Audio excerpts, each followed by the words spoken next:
Ladies and gentlemen, you're listening to the episode 15 of the Hidden Path podcast. Tonight we're doing a impromptu podcast with our guest, Renaissance Ted. Ted, man, thank you for joining us tonight. How you doing, brother? Not bad at all. Once again, from the Great White of North Dakota, we're out here in the wind and the snow, but not so much because I'm inside the cab. North Dakota, man. How is it up there? Is it crazy? Is it crazy right now? It's been a while since I've been up that way. It's amazing how sane it is here. You know, if you don't listen to anything coming in at you from the news or anywhere else, you would insulate yourself into thinking that this is the quietest place on the planet. Yeah, right. So, interesting things happening now. I was just reading here on GOP that Trump has called out the Obamas on their walled mansion. Did you see this? On their what? On their walled mansion. Oh, nice. I imagine that has something to do with the wall. Yeah, it does. He says, I guess they have a giant wall around their mansion, and he says the U.S. needs the same thing, a slightly larger version. Something along those lines. Pretty funny.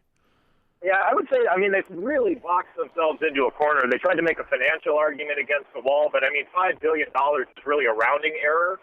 And, then they tried to make the moral argument, so now they're stuck with a wall is immoral, and that's pretty hard to push because walls are pretty ubiquitous throughout history. So, well, yeah. How that's immoral, I guess I don't know. Yeah, people are always building fences around their houses, their properties, to keep out unwanted people, animals.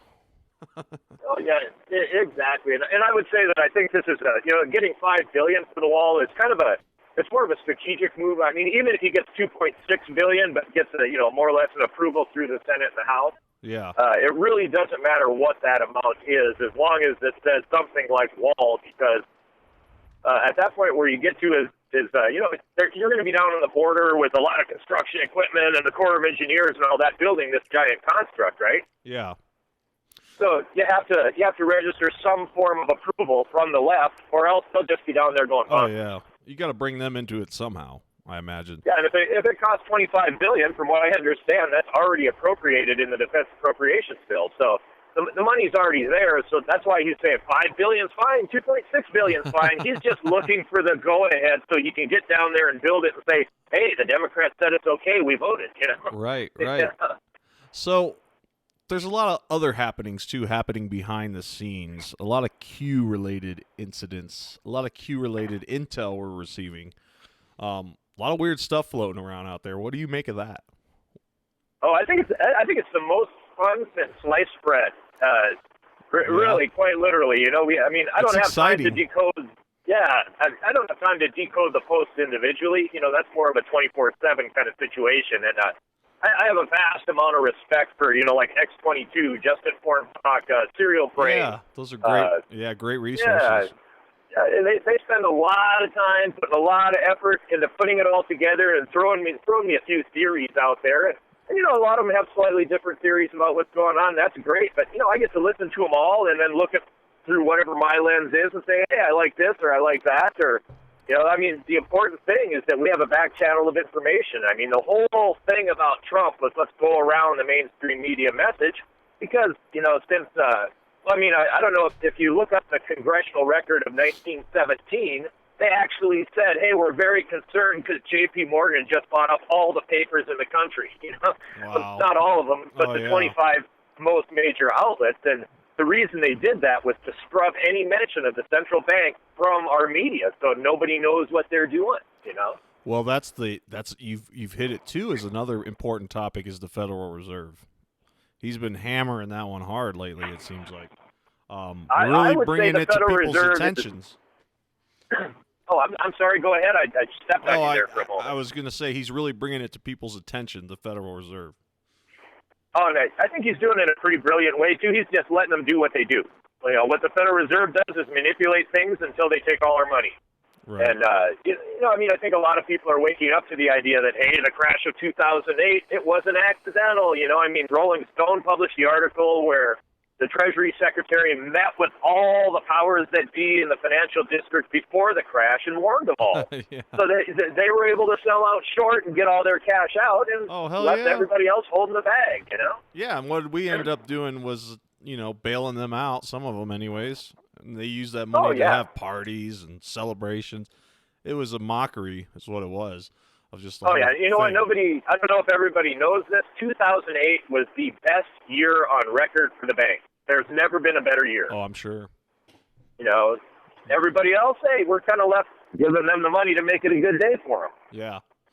Well, yeah. So that's the other thing. A lot of people, even people within the Q community, okay, the Q people that are following Q, that start to get to the light. Some of the topics that we've talked about for years, okay, well, we were talking about years ago. Now some people are just finally coming on to these topics, Whoa, you all right there? What's that noise? Oh, sorry. I stepped outside. I'm a little bit too close to my exhaust. Can you hear me now? Yeah.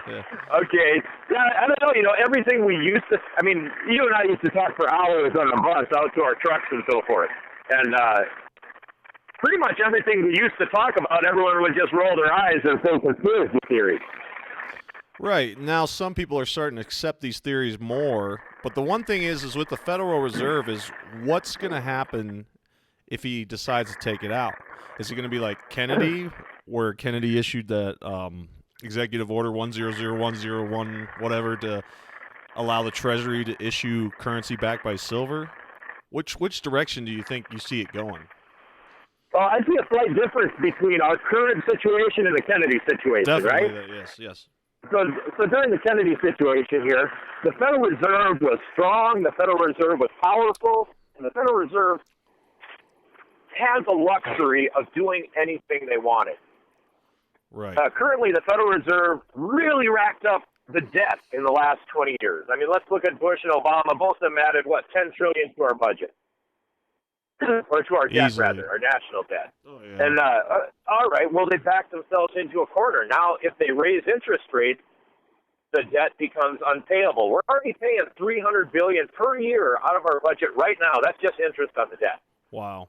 All right, you start taking that debt. Now that's put a curtailment on what they can do as far as raising interest rates, because if they raise them too far, the system cracks, right? Which is what they planned anyway, is to crack the system. That's why they did this wholesale indebtedness.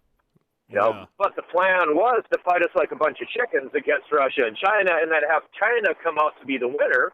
Because, I mean, you've seen since the time of Reagan, Reagan dropped our pants with dropping all of our tariffs. He just pretty much dropped our pants. Yeah. Reagan's given a lot of credit for various things, but Reagan is just yet another guy in the long line from, once Kennedy was shot, that was pretty much when they took over, right? The military fully took over when Kennedy was shot. That's what a lot of people believe, yeah. Now, then we had Nixon. I would say Nixon was the last guy who actually was trying to do anything good, despite his faults, okay? Yeah. The reason the media and everybody took Nixon out is because he was trying to do something good. Let me throw that in a little bit of context. If you remember McCarthy, right? Yeah. Joseph McCarthy back in the late 50s, all right? Joseph McCarthy was calling out the cultural Marxists, the crazy left-wing destruction of our culture via the House Un-American Activities Committee. Now, who was his deputy? His deputy was Richard Nixon. Yeah. Who was his attorney? His attorney was Gary Cohn. Who else hired Gary Cohn as a client? Well, that would be Donald Trump. Huh. So, I mean, what we're seeing here is an evolution from that period of time to now. It's not like Trump has evolved in this vacuum. There's a definite, let's just say there's a definite lineage from McCarthy to Trump. And they were all fighting exactly the same thing, which is the impingement of totalitarian socialism on American ideology, which theoretically involves, liberty, self-determination, individuality. It's a battle between individuality and collectivism, and Trump is just the latest guy to pop up, and let's hope he's the most effective. Yeah. Well, I hope so, too. I mean, McCarthy, as it says here, he's known for alleging that numerous communists and Soviet spies, communist sympathizers, had infiltrated the United States federal government, the universities, the film industry. That's fascinating, because we're starting to awaken to that now. Is that and something has infiltrated? something has infiltrated all these institutions and is corrupting or stupefying these people. It's, what do you think it is? Do you think it's the Illuminati? It's not even something undefined. We can easily define it. I can give you a word for it. It's called the, I'm blanking out here. Let's see. It starts with the Tavistock Institute, and it comes through the Institute for Cultural Research. Okay. All right. The Frankfurt School. It was originally called the Frankfurt School, but they renamed themselves the Institute for... cultural research? Is that what you said? The Institute for Social Research or something like that. You know what? I know this, but I'm blanking that. It's all good. We can look it up here. Institute for Social... Yeah, but let's look at the Tavistock first, okay? The Tavistock Institute, well, I mean, before it became the Institute, it was just a group of guys who were studying things, and one of the primary things they were studying initially, as they achieved the name Tavistock Institute, by the way, fully funded by the Rothschilds, one of their first objects of study were the shell shock victims of World War I, right? Yeah. So they went in and they're like, oh, we're going to help the shell shock victims, right? But they're a socialist construct rising directly from God, why am I having trouble with my brain tonight? They arise. It's a rough night. Yeah, they arise directly from the Fabian Society. There we go. Okay? The Fabian Society is basically the prime engine of moving socialism forward through capitalist societies from the 1900s onward. Wow. The Tavistock Institute is one of those entities they created, which turned out to be the major one, the big one. Yeah. And now Tavistock was studying the effects of shell shock on soldiers. And now you'd think, okay, we're going to help the soldiers get better, right? That's not what they were doing. They were thinking, how do we apply the principles of the effects of shell shock to society at large to institute totalitarian socialist control? Yeah. That is strictly what they were studying. That's why you see things like, they could easily have used the heart attack gun on John F. Kennedy and wiped him out quietly and said, oh, it was an illness. No, they shot him in the head in public. It was almost a ritual for them. Exactly. They're inducing shell shock societally. Right. Yeah, and shell-shocked people lose their self-determination. Like it says here, initially run by British military intelligence officer Major John Rawlings. From its inception, Tavistock was intended as a coordinating center for planetary social control using psychological shock troops. The term coined by Reese, these shock troops in white lab coats have fanned across the planet, infiltrating organizations in order to implement policies deemed productive by the organization's strategists. That is interesting because shock has a lot to do with this. Shock and awe. What was 9/11? 9/11 was a massive shock and awe to everybody, led by fear, coaxed into doing something we would have never really agreed to unless there was something like 9/11. Oh yeah, and look at the language they used around 9/11, right? Okay, what did we have to do to help it not happen again? The Patriot Act. Well, okay, let's go back and look at the Reichstag fire in 33 Germany. What did they have? The Enabling Act. We have the Patriot Act. Oh, you know what I mean? We had to create the Institute. We had to create the Department of Homeland Security. Germany had to create the Department of Fatherland Security. Wow. Yeah, I mean, it follows exactly the same metric. Exactly. It's not like the Patriot Act and all that stuff was anything new. Neither was 9/11. It's just simply an exact mirror of the methodology used to install Adolf Hitler, the socialist, in power in Germany. Well, that's interesting, too, because at that time, Bush was our president, right? Mm-hmm. And his grandfather, I can't remember his name. He was a Bush, obviously. Ooh. He was... Prescott Bush. Wasn't he a banker, financial type guy that was involved with funding the Nazis? I believe, or funding. Absolutely. Yeah. The Union Bank, George Herbert Walker, and Prescott Bush. Right. Of course, George Herbert Walker, he's George H.W. Bush is his namesake. Right. Yes, it is. Yeah. He was named for that. Yeah, but that's fascinating because that's all the same kind of tactics used, while George Bush was in power. Which is another thing is George Bush, they're saying he's kind of missing in action now. Have you heard that? I could only hope. Really honest. You know what? I mean, I have trouble figuring out who's the worst president of all time. All four of our last presidents, from Obama back through George H.W., are strong candidates for that. But, I mean, how does anybody get worse than Woodrow Wilson? I mean, Right. you know, the guy who gave us the Federal Reserve. Yeah. You know, if you like the Federal Reserve, how do you like the income tax and the IRS? Because he gave us them too, you know? Oh, yeah. Yeah, and, you know, Trump's hinted a few times that these things are going bye-bye, that he's going to try his best. I hope so. I don't know. I see a lot of people. Oh, go ahead. Well, I see a lot of people online, like on Twitter and stuff. They're kind of out there, and you don't even know if they're real people at all, but they're kind of trying to shift, you know, culture, trying to shift people towards the idea that, oh, we need the Federal Reserve. I've actually seen this, like people saying, oh, well, the Federal Reserve it's for the poor people, and if you don't like poor people, then you don't need the Federal Reserve, or the Federal Reserve helps poor people in some way. I don't know. What do you think of all this? Do you think it's just cognitive dissonance, or if it's just or propaganda in itself? Oh, I would say it's propaganda in itself, and that's the keystone. I mean, like, let's go back to 1917, where Congress said we're very concerned that J.P. Morgan bought all the 25 major newspapers. And then as soon as he did, you know, before that, we were able to defend ourselves against the central bank because the newspapers were at least somewhat independent, where they would say, hey, the central bank did this, you know? Andrew Jackson ran on me and no bank. Yeah, you know? Right. You know, that's one of the photos Trump hung up when he first came into office, was Andrew Jackson. Yeah, I mean, they wisely figured out, hey, you know what? Gosh, if we get rid of the information, people just don't know. Right. You know? And that's interesting that J.P. Morgan was involved in that, because, you know, a lot of people believe he was, or they can prove that he was part of was it the creature from Jekyll Island? Was that the theory?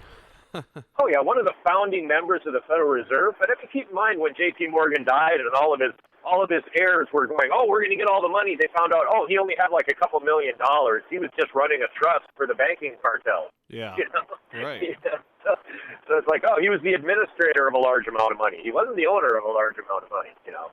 Yeah, here's a photo of Trump in his office. He's got Andrew Jackson hanging right behind the Oval Office desk, which is great. Yeah, and if you look careful, there should be a letter from Richard Nixon on the wall telling him that his wife had a vision that Trump should run for president back in the 80s. Really?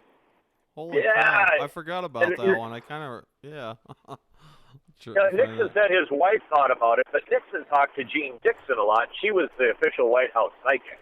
So I'm going to guess it came out of Jean Dixon and not Pat Nixon, you know? Yeah. A lot of Ixons in there. I mean, we can call all of this just cultural Marxism. I mean, that's what we're looking at. And you know, cultural Marxism, people are like, God, the left is attacking Rudolph, and oh my God, the left is attacking Christianity, and the left is attacking, you know, where does it all come from? It's all chaotic, and they just never stop.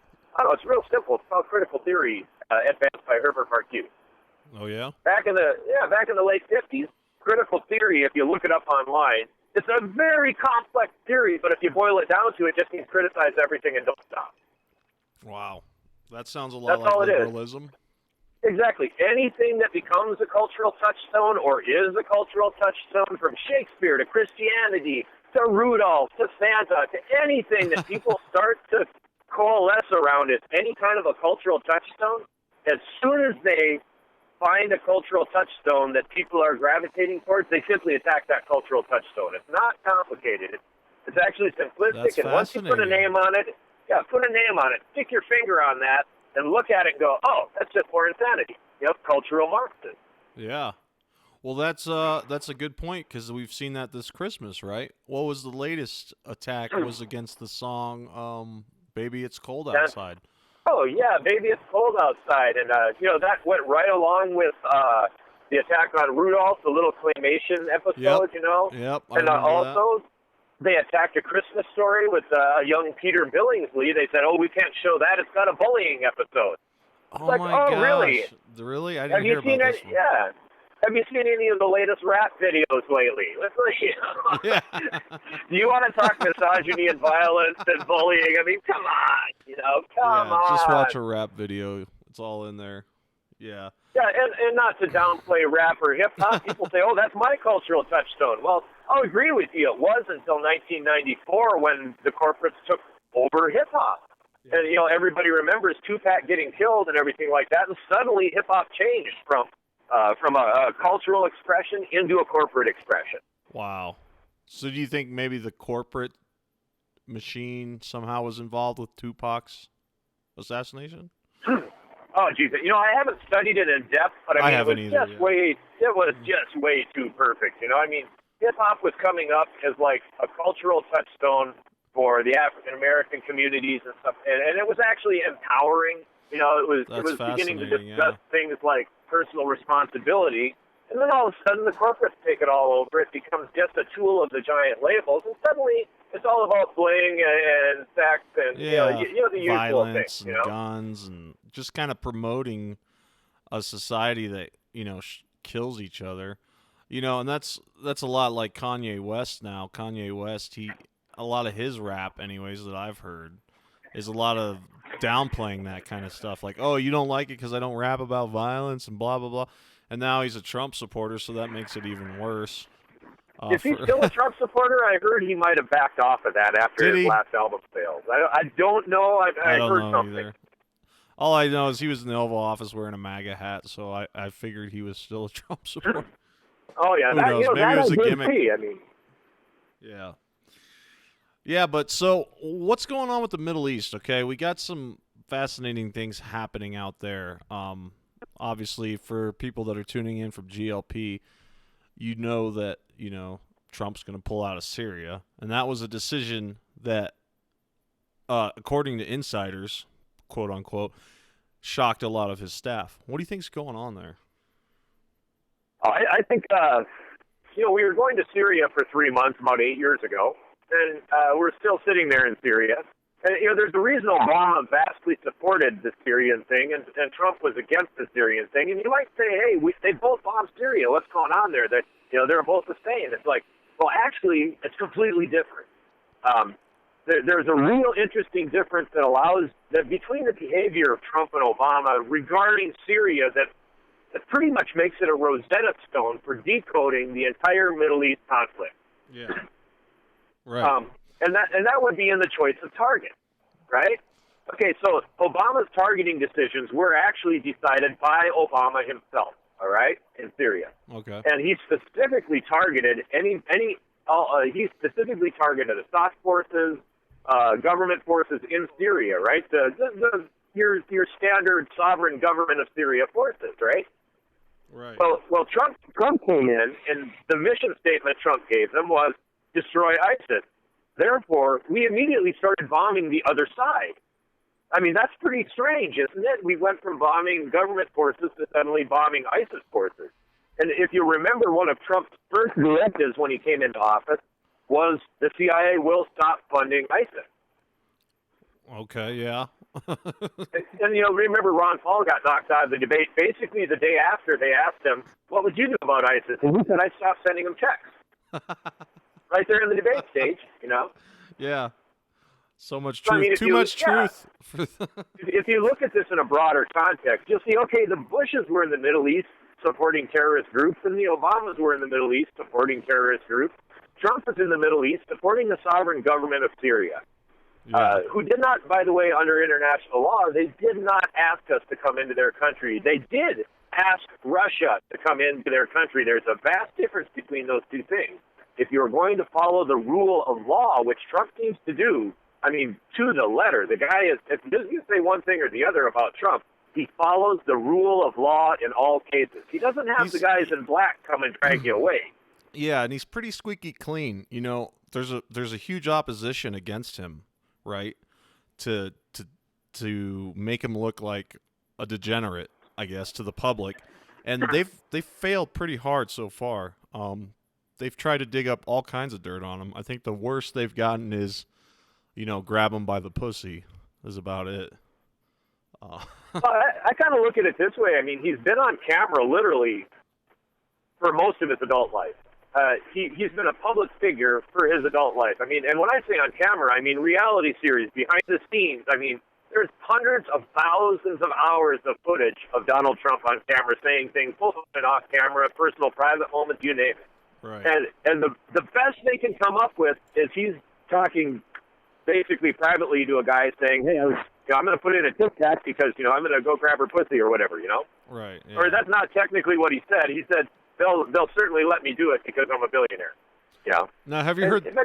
I'm getting off topic here. I just have to say this, though. Did you know the FBI raided the home of Bob Lazar? Did they? They did. I'm sorry, this is totally off topic, but I'm seeing this here, and that's just crazy, man. They put this on GLP, that they raided the home of Bob Lazar. I would say nothing is off topic.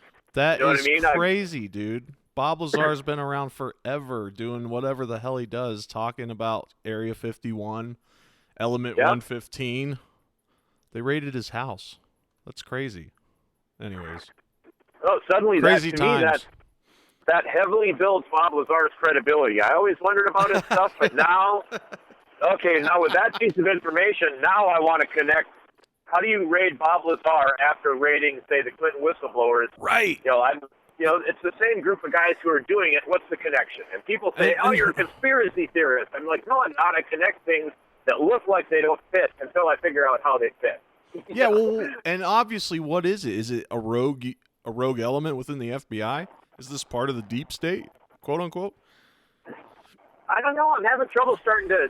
At first, that's kind of what I thought when they raided the Clinton whistleblower, and then I'm thinking, well, why would they raid a Clinton whistleblower specifically? I mean, what came out on the news is they said his attorney said we've already provided copies of all these documents, right? Yeah.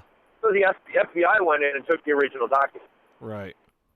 Right. Okay, well, that's one of two things. They're covering up the originals, for which the IG already has copies. In which case, if it's a Clinton-funded initiative to go in and take the original, all they can say is, hey, we can't show you. We're not going to show you the originals, and the IG is going to say we have the copies, and they can just say, oh, those copies are false, but we can't show you the originals; they don't exist. I mean, that's all they can say. Yeah. Now flip that around. Okay, the FBI is going in to protect the originals to prevent them from saying the copies are false. Well, that makes perfect sense. Right. I mean, there's no avenue for the Clintons to stop the information if they take the originals. There is an avenue to protect the information if the FBI takes the originals. You see what I'm saying? Mm-hmm. Yeah. So, and, so far, Trump has gotten rid of 26. If you noticed, I believe it was 2 weeks ago, Bill Priestap was finally fired. They must have got all the information out of him they needed. That makes 26 top DOJ and FBI officials who've been gotten rid of. Wow. And Christopher Wray still seems to be in the driver's seat. Trump hasn't fired him. So that would lead me to suspect that raiding Bob Lazar is part of the Trump plan. Yeah, that's fascinating. Now, I wonder how that works out, though. If Bob Lazar is part of the Trump plan, well, what does that mean? What's Bob Lazar connected to? He's connected to the deep underground bases, the Dulce base, all that stuff. Yeah. Okay, where would the Trump connection be with that? Well, let's go back to John G. Trump. And John G. Trump, of course, administered the work of Nikolai Tesla going to Alamogordo and being sealed in perpetuity, so we can't see it. And who else was John G. Trump? I mean, who was John G. Trump's mentor? Well, wasn't John G. Trump his uncle that was the physicist with the government? Exactly. Yes. John G. Trump's mentor, though, was Vannevar Bush, who was completely involved in black projects, UFOs, the exact topics that, say, Bob Lazar would be involved in. Right. Wow. So is that a connection? I don't know. It could be. That's a great link up there. Off the top of my head, No, absolutely. That is a great link up because, Bob Lazar's run a website for some time. And for those listening who don't know who Bob Lazar is, he's kind of the one who brought about Area 51. He blew the whistle, said he worked at this place. And then after that, Area 51 sort of slowly became public knowledge, as an Independence Day. But he was the initial person to blow the whistle on it. Said, I worked there. I worked on exotic technologies, UFOs, whatever you want to call them. And they were powered by an Element 115. Apparently, this article is trying to say that that's why they raided him, to grab this. Or maybe he had some residue of it. Not sure, but...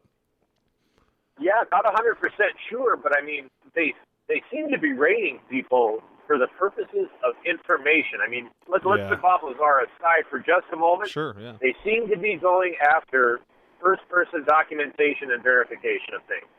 Right. God, I mean, hey, you know what? I got to spend some time looking. I mean, I've seen Bob Lazar on Coast to Coast or places, you know what I mean? No, definitely. And he's run a website for some time. I can't remember the name of it, but they sell all kinds of exotic elements, like even radioactive materials, uranium, stuff like that. So that's kind of a fascinating tie-in there. But I would have to say, in view of the fact of what I would consider delivering of bad news at the Bush funeral, and opening of prosecutions, the transferal of all the investigations the House was doing into the auspices of the Senate. And by the way, I'm really looking forward to that because Kamala Harris is on the Senate Judiciary Committee, and I am expecting some heavy-duty left-wing mental gymnastics on her part, and I can't wait to see it. I just can't frickin' wait. Well, when's that supposed to go down? I don't know. According to the Q board, they're transferring investigations to the Senate Judiciary. Okay. Well, according to the Q boards, like GLP, they're saying George Bush has gone MIA. He's gone. They took his Twitter down. That after the funeral happened on December 5th, which was my birthday, by the way, and General Flynn's birthday. Yeah. Happy birthday. Hey, thanks. Yeah. Getting older, buddy. December 5th, the funeral for George Bush, the older George Bush, that he was taken at that. I don't know if that's true. Obviously, this is just speculation, but they're also saying John Brennan's been taken too, which is fascinating. I don't know. And there's a lot of people saying that New Year's Day, which is coming up very soon, tomorrow's New Year's Eve, Happy New Year's, everyone, that New Year's Day, the magic begins. Supposedly, according to the Q people, the Q community. Have to get your sources from all around.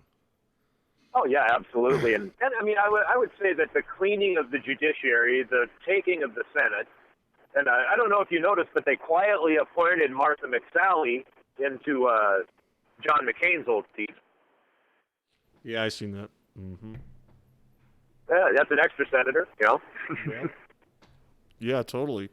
But with the Middle East, pulling out of Syria, and then right after that, Israel starts bombing the hell out of them. What's going on there, man? Have you made sense of any of this? I think I have in that respect. Okay, again, there's a whole bunch of different elements going on there. Like, it looks like the leader of ISIS was actually an Israeli Mossad agent funded by Saudi Arabia and Israel, which makes perfect sense because I think they're making a run for the Syrian oil fields. In addition, they need to run a pipeline through Syria. Oh. And now they're not going to get to. Oh. You know what I mean? Wow. All right, now some kind of deal was cut, and I'm going to guess the quid pro quo was, hey, we'll give you the embassy in Jerusalem. Really? And we'll give it to you fast. You guys just drop ISIS, and you let us take care of ISIS. You don't have to do anything. Let us do it. Yeah. But we'll give you the embassy. I mean, Trump doesn't do nothing without making a deal, period. I mean, everything he does is a deal. But what's the whole thing with having an embassy in Jerusalem? What's the importance of that? Oh, well, Jerusalem was disputed territory between the Palestinians and Israel. So moving the embassy to Jerusalem de facto endorses the Israeli position of owning Jerusalem. Wow. Okay. I didn't know that. I'm Yeah, still a so, little I mean, behind on the whole Israel thing. I'm trying. I need a good book on that, by the way. I know you're good with books. I need to get a good book on that whole situation because I'm not really. I don't understand the Middle East as well as maybe some people, and you yourself do. So that's interesting. I can give you an overarching look at the Middle East, and this ties into Africa too, because AFRICOM is one of those things that we need to deal with at some point in time. Yeah. But overall, what we see the neoconservatives, right, constantly pushing basically supporting Wahhabi terrorism in the Middle East, right? Now the Wahhabis hate the Iranians, right? Yeah. The Iranians constantly are pushing the Shia side of this thing through Hezbollah, et cetera, and then the Democrats consistently support the Shia, right? Right. All right, so we have two different parties in our government, or if you want to call them different parties, supporting either side of the worst elements in the Middle East at any given point in time. Now, if you if you go back to the 1871 letter between Albert Pike to Giuseppe Mazzini, the de facto head or progenitor of the Sicilian Mafia, they quite clearly lay out the case. Here's how we're going to do World War I. Here's how we're going to do World War II. World War III is fighting the Shia against the Sunni and then eventually having them get together in a caliphate and destroy Israel. Right. That's what it says in the letter. I mean, truth or false, I'm not exactly sure, but as soon as they sunsetted the Soviet Union, which, by the way, I don't think was, we drove the Soviet Union into the ground. I think that was a controlled implosion in order to remove the prospect of this evil communist empire, right? Uh-huh. So they had to implode the Soviet Union so that there wasn't that socialist enemy. They wanted to inculcate socialism into America more fully, but you can't do that if we're fighting socialism in the Soviet Union. Right. So they had to sunset the Soviet Union and instead basically switched from Comintern or Communist International into the fascist branch of socialism, and they made a calculated risk doing that. And it right now has a possibility, if we disassemble the Federal Reserve, of blowing right up in their face. Wow. Yeah, I just pulled up Albert Pike's letter to Mazzini, who was a Freemason occult Grand Master, the creator of the Southern jurisdiction of Masonic Scottish Rite Order. 33 degree, the highest degree. He says the Third World War must be fomented by taking advantage of the differences caused by the agenter of the Illuminati between the political Zionists and the leaders of the Islamic world. The war must be conducted in such a way that Islam and the political Zionism mutually destroy each other. Huh. Yep. Now, Islam, exactly what are you going to do with Islam? Well, one thing you have to do, if you're going to have Islam destroy Israel, right? Uh-huh. Okay, Israel and Saudi Arabia have been in bed together for a long time. Right, all right? Yeah. Saudi represents the Wahhabis, right? So the first thing you have to do is you have to have a war between the Shia and the Sunnis. The Wahhabis are Sunnis. Uh-huh. In the chaos of that war, I mean, obviously, what were they trying to do? Well, what did the Democrats do in this case, right? And I would argue that the Democrats just went totally socialist in, say, 1980 or so. They just were running naked through the field at that point to the finish line. You know, went off the edge there, huh? Okay. So, well, we have the Iran deal with Obama where he's giving nuclear weapons. Well, that's crazy, right? No one's ever done that. Well, not exactly. It's the exact same deal they gave to North Korea under Carter and Clinton. Right. Yes, you're right. You know? Yeah. Exact same deal. Oh, hey, don't use nuclear weapons, but here's nuclear power. Right. Oh, well, gee, just take that same exact deal, scratch out North Korea, and put in Iran and hand it over to Iran. Oh, nuclear energy? Oh, I'll just get on the internet and figure out how to, figure out how to build a bomb like a kid in the basement with the internet. Yeah, exactly. So, Israel obviously is looking for an ally. Saudi Arabia is not a giant fan of Iran because it's Sunni versus Shia, so Israel allies themselves with the Sunni, which comes out of Saudi Arabia. Okay, now, why are they suddenly bombing Syria again after we theoretically are pulling out of Syria? Well, previous to this, they already ran a couple hundred bombing sorties into Syria since Trump came into office. Obama said he was going to shoot down Israeli aircraft if they, in fact, went on runs into Syria. Okay. So Israel didn't do any runs into Syria under Obama. Trump said, "Okay, you can run into Syria." You know what the Israelis bombed first in Syria? The Iranian satellite nuclear plant in Syria that they set up to avoid UN inspection in Iran. Oh man. That way they could publicly say, "Hey, look we don't have nuclear weapons in Iran, but we have this facility in Syria that you can't look at because it's in Syria." Right. So the Israelis shot up there and bombed the crap out of that thing. That's what they bombed here recently after Trump. No. That was right after Trump came into power and green-lighted him to go and bomb stuff, okay? Okay, yeah. All right, now Trump comes in, right? And, okay, now they're recently just bombing stuff now. It's like, well, why would they do that when we're pulling out? Right, But he ISIS announced... was, in fact... Yeah. Oh, go ahead. Well, he announced that we were pulling out, and then, what was it, the next day, Israel's bombing the hell out of Damascus. Yeah, and what I heard, it was a news outlet, and I'm sorry, I can't cite it, I can't recall what it was. As ISIS was getting pushed up as ISIS and Al Qaeda were getting pushed up into Idlib, right? That northeastern or northwestern province of Syria. Right.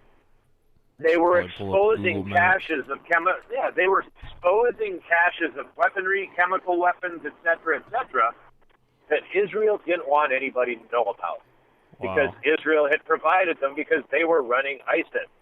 So, hey, what's logical? If they have a weapons storehouse and they're saying, hey, we have this Israeli weapons storehouse, Israel went up and bombed the weapons storehouse. Right.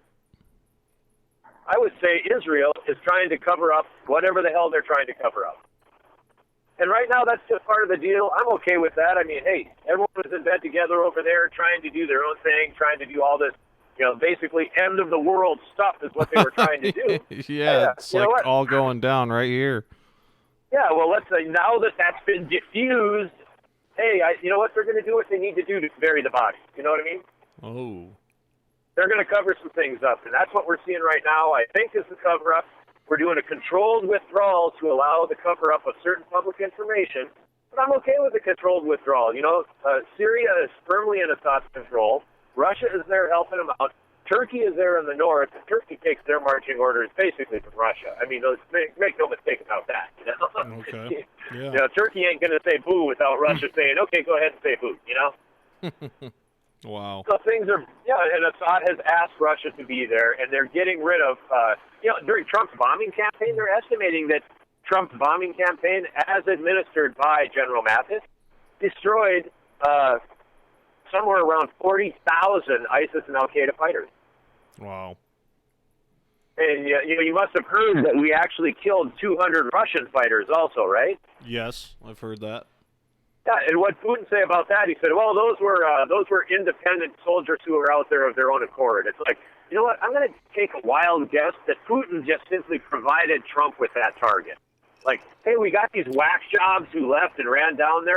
After the Russians had their war in Georgia and Chechnya against radical Islam.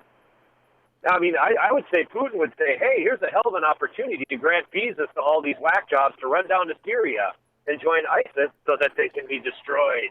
Wow.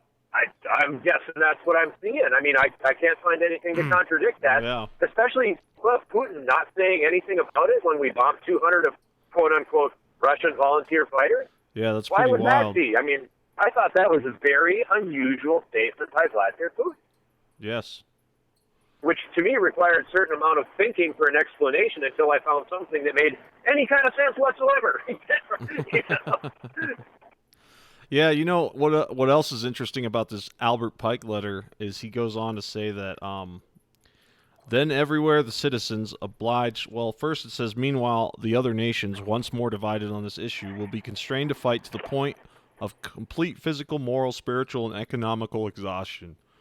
We shall unleash the nihilists and the atheists, and we shall provoke a formidable social cataclysm which in all its horror will show clearly to the nations the effect of absolute atheism, origin of savagery, and of the most bloody turmoil. Then everywhere the citizens obliged to defend themselves against the world minority of revolutionaries will exterminate those destroyers of civilization, and the multitude disillusioned with Christianity, whose deistic spirits will from that moment be without compass or direction, anxious for an ideal, but without knowing where to render its adoration, will receive the true light through the universal manifestation of the pure doctrine of Lucifer, brought finally out into public view. That's fascinating. Oh, exactly, and Luciferianism is the underlying doctrine of cultural Marxism, of socialism, the same things you're looking at right there. Of the that is nuts. Go back to Eyes Wide Shut, Stanley Kubrick, and the expose on the Rothschild banking plan, and you're right back at the Federal Reserve and Lucifer. That is just crazy that, Albert Pike, 33-degree Freemason, the creator of the Scottish Rite, Southern Jurisdiction. I mean, this is nuts, man. The pure doctrine of Lucifer brought finally out into public view. What's the pure doctrine of Lucifer? I don't know. Oh, the light bringer, and I mean, hey, by their fruits you will know them. What do Luciferians do? Well, they tend to drink blood, sacrifice babies, that kind of thing. Just your standard everyday stuff. Yeah. Probably I don't really, basic it's requirements. great stuff. Basic requirements to be part of the Democratic Party. Oh, that's terrible. Sorry. No, actually, it pretty much is right now, and I mean, I look at the the leaders of the Democrat Party. What are they actually espousing? What are their belief structures? I mean, it's not what I believe, okay? It's what they believe. Okay, we're bringing atheism and Luciferianism into the public sphere. How do you tell Luciferianism? I mean, one of the best ways to tell is child molestation, child trafficking. That's one of the things that's ubiquitous throughout Luciferianism. And that's one of the things Trump's really nailed, which is surprising, is he's busted up these pedophile groups more so than other presidents have in the past with his executive order, which he signed, I think, right after he became into office, right? About giving, well, nobody could argue against it. It was about giving them the authority to bust these groups because they were a danger to society. And they were basically pedophile groups, human trafficking groups, these type of groups. Well, they were going for legalization of pedophilia. They called it reducing the age of consent to 0. And all I would have to do, I mean, people are like, that's crazy. It's like, well, I'm not crazy. Ask Obama's Safe Schools Czar. I think that was, God, what's his name? Paul Jennings, the Safe School Czar under Obama. Wow. Card-carrying NAMBLA member, he wrote the foreword to a book called Queering America's Schools, introducing homosexuality into pre-K education and reducing the age of consent to 0. Wow. What does that sound like? Reducing the age of consent to 0? That's the central core tenet of NAMBLA, North American Man-Boy Love Association. Who was the founder of NAMBLA? Allen Ginsberg. Where was Allen Ginsberg at? The originator of the countercultural revolution as funded by MK Ultra and the Tavistock Institute in the late 50s in the United States of America. Holy crap. It ties all together. It all ties in together. Man, it's not good. Nope, it ain't good. But what is good is Trump figured out what are the keys to this whole thing. What are the keys to its destruction? Number 1, traditionalism.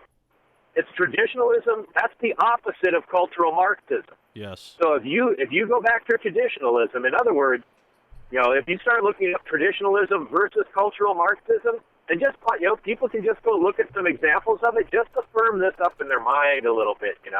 Right. The other thing, hey, Christianity versus Islam, Christianity versus any other religion. If you go back to Gandhi himself said that nonviolent resistance would never have worked if we didn't try to pull it against a Christian nation. Yeah. He said because we could use their own morality against them. Right. It doesn't work against Islam. Why? Because you can't use their morality against them. Wow. Individual Muslims do have morality, but morality is an ideology, or Islam is an ideology. It's all about totalitarian control. That's why they're in lockstep with socialist Democrats right now. Yeah. Yeah, and you know what? A lot of people, once they see Trump, for who he really is, he becomes president, he starts doing the things, we start to see who he really is as far as his actions. It kind of makes you feel like, holy crap, we kind of dodged a bullet.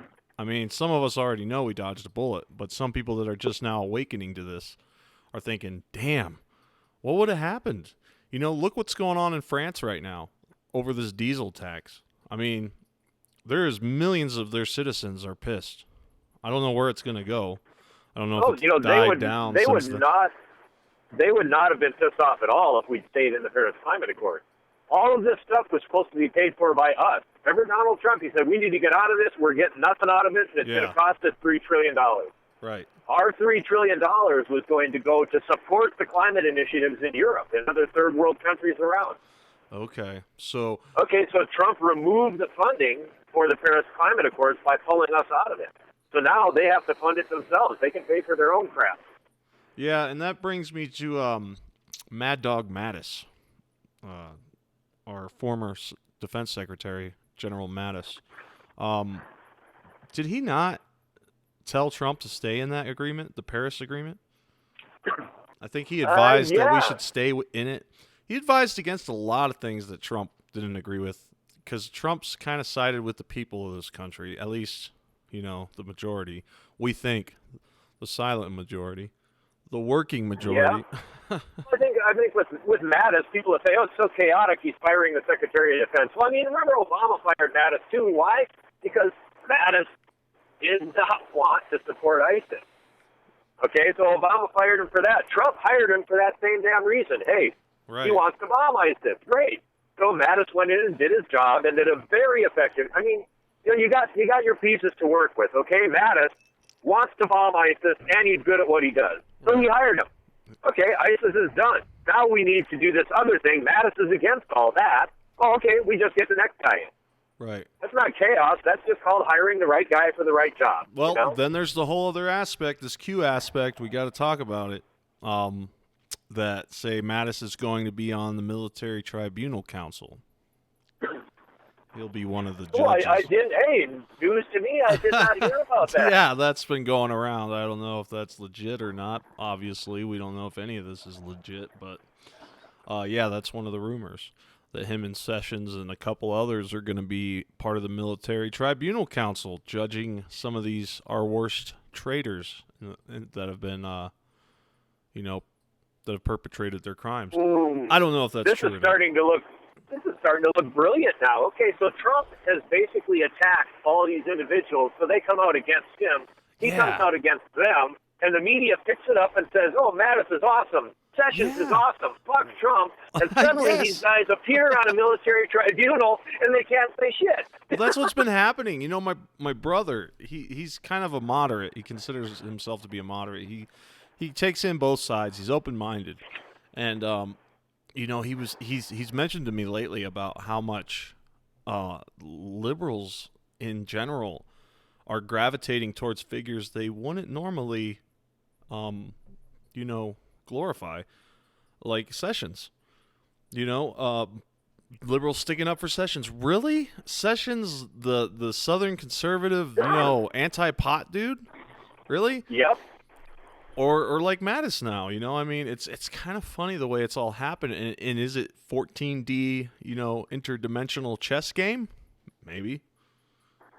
I would say military intelligence game theory. That's exactly how you run spies. So, I mean, assuming Trump has some military intel backing, because I'm sure he does. He has to. Well, America First is. You remember when Obama circulated that petition among all the military people, or? Yeah, he circulated the petition among the military and intel, basically all throughout the structure. And one of the questions was, will you fire on American citizens in order to do so? And everyone who said no got booted. Oh, and, snap. Those guys didn't just go away. I mean, that was a lot of our power structure within our military intelligence apparatus to get rid of in one fell swoop. I don't think those guys did not talk to each other about this shit. Yeah. And that group of guys is called America First. Well, Trump has mentioned before, too, in passing that, and probably to the media, I think somebody asked him about Michelle Obama's latest book, and I guess she kind of slams him in it, whatever, that's expected. But he says, I'll never forgive Obama for what he did to our military, what he did for this country. He really made this country unsafe. And some of the things I know about that you don't know about yet that you're going to find out about. I'm paraphrasing, but that's what he said. And I wonder about that, and I wonder if, the media was on Obama's side. We already know that. But how bad was the Obama presidency? Was it really, really? It must have been terrible. Because a lot of these things, like you're just telling me about this petition that got some people fired because they wouldn't fire upon American citizens, how much more of this kind of stuff are we going to find out about? Ooh, you know what? That jogs my memory a little bit. I saw something about the Hillary and Obama 16-year plan. And that's some very specific stuff, and you can see which parts of that Obama implemented. So, yeah, look up Hillary Obama 16-year plan. It's out there somewhere. Oh, yeah. It's a whole listing of their items that they were going to implement, and they were all horrible. Not just bad. They were horrible. This would be what you would, going back to the Luciferian doctrine, this is the institution of the Luciferian doctrine. Right there, that 16-year plan. And that's what Obama was halfway through doing, and Trump is clearing the table of that first, the Obama half. Okay, the Hillary I'm half, looking at it, we didn't have to eat the Hillary half because she got, ousted. The Hillary half looks pretty bad. I mean, the Obama half looks bad too. The Hillary half is World War III, real and orchestrated. We've seen that coming. Yep. Revise the Constitution. Duh. Close U.S. military bases globally. Weaken the military response. Okay. Population control. Pocket billions. Of course. Ban the sale of firearms. Definitely. Yep. Eliminate final good guys in the government. Wow. Yeah, I mean, and some of these things that I'm looking at here, yeah, I mean, weaken the NSA, reveal programs, the Edward Snowden leaks. And the Edward Snowden thing's fascinating, too, because a lot of the Q community is against Edward Snowden now, because Q is saying he's a part of the black hats, right, the bad guys. You know anything about that? What do you think about that? Well, Ed Snowden was, and I would have classified Ed Snowden as a good guy up until recently. And again, this is from the Q boards where I'm catching the drift on this, and it just makes better sense, the Q perspective. Okay, Ed Snowden looked like a white hat. He's telling us the NSA is against us. I'm like, okay, I can agree with that. They're looking at all our stuff, right? Right. Yeah, he came out with a lot of good information. I mean, he told us a lot of stuff, but nobody really cared. Yeah, so Ed Snowden is, however, he was trained by the CIA, and I've always hated the CIA. The CIA is an extension of MI6 into our country. You can tell by their fringed flag. The fringed flag always means that we're under the auspices of the British there. So then suddenly, the way they presented it, okay, knowing that Ed Snowden is a product of the CIA, who then moved into the NSA, who then took off with all the information and out of the NSA, is this an instant where the enemy of my enemy is my friend? You know what I mean? That's interesting. It says one of the plans to destroy America was to weaken the NSA. Wasn't the NSA part of their plan? Don't you think? Well, here's the thing I'm wondering is the NSA has vast data accumulation capability, right? They can look into everything. Oh, yeah. Okay, now, what is it that they could look... Okay, say the NSA looks into me, right? Yeah. They're going to find basically kind of an obnoxious guy who doesn't really do anything bad, who works all the time, who probably, I don't know. What are they going to find on me, You talk a little too much, Ted. Exactly. I mean, they basically all we need is a piece of duct tape and Ted's out of the game. Okay, what are they going to find on Hillary if they look into her? I got a feeling they're going to find a lot worse shit there. I don't even want to know. I don't even want to see. Okay, so let's see. Relatively, what if the NSA is white hats and they're looking into me and they're looking into Hillary? That's fascinating. If they're white hats, who are they going to take out? So why would they be against the NSA? Well, what happened when Trump left Trump Tower and suddenly moved this whole operation to that other location? Because he was told he was being wiretapped. That was the general in charge of the NSA, and I can't recall his name, who came in and told Trump that. Wow. The I remember NSA that. told Trump he was being tapped. Right. Yeah. This is a so that this would is make a whole the NSA white hats. Right. And that's apparently where this Q team is from, the NSA, right? Apparently. I would say, well, they're running military. Again, this is military intelligence game theory at its finest. I mean, this is how you coordinate to manipulate the agents of 3, 4, 5, 6 other countries to be in the same place at the same time with a particular attitude towards the same thing so you can make them do what you want them to do. Right. This is military intel game theory, and we're watching it being carried out against the enemies of the United States right now, as opposed to the friends of the United States or our own citizens like they used to do. Right. We're seeing it being used in our favor at the moment. Yeah, and there's a lot of... So where do you check for your Q board information? I got to know, because other people check Vote. Obviously, I get a lot of my news from Godlike Productions. They'll usually keep me updated. A lot of people don't like the Q thing. They think it's all bullshit, but it's an avenue that information comes down, so you get to, where are you collecting most of your Q intel? Is that on Vote? Let's see. I catch a lot of, everything I do is off YouTube, obviously. I work 14 hours a day pretty much every single day, and on my day off, I sleep. Yeah, it's amazing. YouTube can be such a great resource, too. Yeah, so I'm listening all the time. So everything I do is I'm listening to podcasts. I'm listening to everything. I don't have much read. I have thousands of books, and I can't even read anything anymore because I just have no time. Yeah, I'm with you there, man. I'm running out of time. Yeah, this is the first part of my period of time in my life where I've ever been catching up-to-date data instead of older data that's been published. By the time it gets published, it's usually old. Yes. Currently, I'm catching stuff that's happening now, so my whole perspective of the world has changed in the last year or two. Yeah. Yeah. Yeah, with the advent of smartphones and then now YouTube, and then there's all these channels popping up, just regular people, like you and me, who are making channels, who are constantly on the air with the microphone, with the camera, whatever, telling you what they found, what they, the latest was this lady who had some information that was given to her. God, I can't remember. Did you see that by any chance? I'll have to try. I don't think I did. Yeah. I guess in answer to your question, who do I listen to fairly often?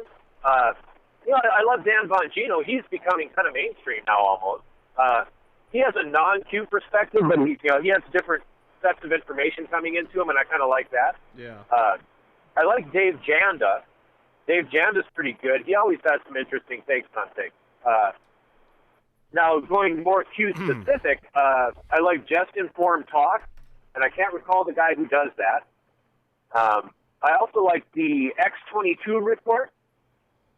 Yeah, I've heard a lot from them. Yes, they're good too. Yeah, and then another one called We Are Free TV, and that's just a lady who comes out and raps with various things, and she's she's another one with some different streams of information. She does the keyboard thing, but also she's grabbing data from other places and putting it together. And in the absence of a whole lot of time to do my own diving into the research, I have to catch a lot from a lot of places, and then sort of figure out what's not making any sense whatsoever, and then concentrate on that item, whatever that is. You know what I mean? Right. Yeah. Yeah, it's getting interesting, friend. I don't know where we're headed, Ted. Where do you see us headed? Obviously, if you're one of the Q people, you believe in Q. You don't think Q's a LARP. You're like, Q's for real, man. Right now you're thinking we're winning. Like Q's like, oh, we got this in the bag, man. It's done. Okay. Well, I don't know that you can ever count out someone who can print their own money. You know what I mean? I mean, really, honestly, when you ask, okay, how did things get this shitty? How is it that we're being attacked on Rudolph, and all these people on the news are all over telling us horrible things and doing horrible things, et cetera, et cetera? Okay, how do they do it? They do it because they can print unlimited money. Right. And that's the Federal Reserve. So Trump's attacking the Federal Reserve. He's attacking the media. He's attacking the corrupt elements of our government. He's attacking the CIA using the auspices of the NSA. Right. Okay, so, hey, we're winning? Well, maybe we're, the tide has finally turned for the first time since I have been alive. Yes. Are you excited, man? I'm excited. Oh, I'm stoked. I'm trepidatious, and then I'm still buying silver and bullets and firearms. Okay, yeah, that's the thing we need to get into. Okay, what if Trump does take down the Federal Reserve? He's got a plan with that. He's been very vocal. I don't think his plans are just to change the Federal Reserve staff. I don't think that's where he's headed. I want to guess that his plans are to get rid of it. The first step would be to nationalize it and audit it. And in order to nationalize it and audit it, we need to demonize it, which means we need to blame it for whatever is going to happen. Well, that's happening. Something bad has to happen. Okay, something bad has. Okay. That does mean something bad has to happen. Now, there's an interesting angle to this. The Japanese-Filipino gold. World War II gold that the United States seized at that point in time, which I believe was the largest trove of gold in history. Really? Wow. That has apparently been buried under some rock in the Philippines. I mean, they're saying we have gold. Now, if you remember when the United States was forced to pay some of its debt to China in gold a few years ago, the Chinese, cleverly enough, drilled through the bars, and they found that they were tungsten bars wrapped in a skin of gold. Oh, okay, now that would imply that we don't have gold. Now, however, if the rumors of the Filipino gold cache are true, we have a lot of gold. Now, in the Q boards, it said we have gold. Okay, the Federal Reserve crashes. The fiat currency has no backing other than the debt it's printed on. How do you back it? You suddenly announce that we have 13,000 tons of gold or 13 million tons of gold. That's how you back it, and suddenly it stabilizes in a heartbeat. Wow. And you said nationalize the Federal Reserve. What does that mean in a sense? Bring it into the fold? Like it's called the Federal Reserve. We all know it's not part of the government. In fact, some of our Congress people recently were saying, Mr. President, you can't scrutinize the Federal Reserve. They're not elected by you. They're not under your control. Yeah. They're not under our control either. No, absolutely not. But what do you mean by nationalize the Federal Reserve? We take it into receivership. If the Federal Reserve, I mean, they can't raise rates, right? They can't lower rates. They're stuck. They can't go anywhere. Yeah. If they raise rates, we can't pay the national debt. Okay, we can't pay the national debt. Well, gee, we're going to see some currency insolubility there. Okay. They go insoluble. That means that they have just activated whatever we have left of banking regulations in order for the Federal Reserve, for the government to take receivership on the Federal Reserve. Right. Once the government takes receivership and everyone's pissed because they just lost their pensions again, people are going to say, hey, Trump's going to say, hey, it's the Federal Reserve. And everybody, well, I mean, everyone who studies it knows damn well it's the Federal Reserve. Well, he's already pointing that direction, too. He's the first president since, effectively since Kennedy to do so. He actually is. Wow. Mm-hmm. That is a fact. I can't think of one that is pointed and scrutinized towards the Federal Reserve. Yeah, well, Reagan said a couple things about it, and then he got shot, and he stopped talking. Did he? Yeah. Okay. That's what that was about then. Because we know why Kennedy got shot. And it wasn't because of UFOs, I don't think. Some people think that. No, I mean, as soon as they inject UFOs, I'm just waiting for the evidence. I got an open mind. But man, this whole thing with I just forgot his name. Bob Lazar. Bob Lazar being raided by the FBI. That is just blowing my mind, man. My wife's a GLPer, by the way, guys. She's always on Godlike Productions. Carrie, you know who you are. Anyways, she told me that. I was doing something, and she's like, hey, Bob Lazar, his house just got raided by the FBI. I'm like, you gotta be kidding me. I mean, that guy's been around forever telling his story, selling his stuff on his website. Why now? That's what fascinates me. Why now? This is the most fascinating thing I've heard in weeks, literally. And you know what I wish? I wish I could go forward in time to my brain 2 months from now, bring it back now, and know what Bob Lazar got raided for and talk about it, but I can't. Yeah, and it's going to be fascinating because there's another side we got to talk about too, and it's these DUMBs, these deep underground military bases that are supposedly in existence, okay? A couple whistleblowers have come forward, said they've been a part of them. Obviously, there's people that say they've been to them, that they do exist, that the military is underground, black budget underground, and that maybe Trump is part of an alliance that is taking down some of these clandestine or nefarious type bases with rods from the gods or whatever. I don't know. Maybe with some of these earthquakes and blue flashes in the sky that are happening and stuff like that. It's all sort of weird. It's like there's a war happening around us that we can't see almost, but we're starting to get glimpses of it. What do you think? I'd say that's absolutely it. I think the powers that be have been accumulating assets and technologies for literally centuries.